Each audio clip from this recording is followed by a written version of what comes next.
আজকে বানানো হচ্ছে লোটে মাছের ঝুরঝুরে। লোটে মাছগুলোকে প্রথমে ছোট ছোট করে কেটে নিয়ে সিদ্ধ করে জলটা ফেলে দিয়ে কাঁটাগুলো তুলে নিয়েছি, নাহলে আমার বাচ্চা খেতে পারে না, কাঁটা লাগলে চেঁচামেচি করে।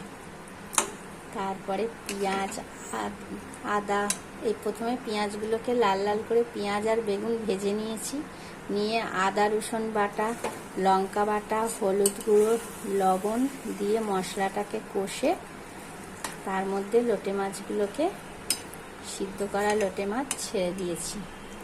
দিয়ে দেখো কি সুন্দর একদম ঝুরঝুরে হয়ে গেছে। গরম ভাতের সাথে গরম গরম লোটে মাছের ঝুরঝুরে খেতে দারুণ লাগে। কার কার পছন্দ বলো বন্ধুরা, তোমাদের সবাইকে পাঠাবো।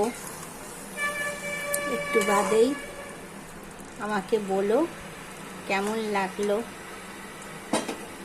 Thank you.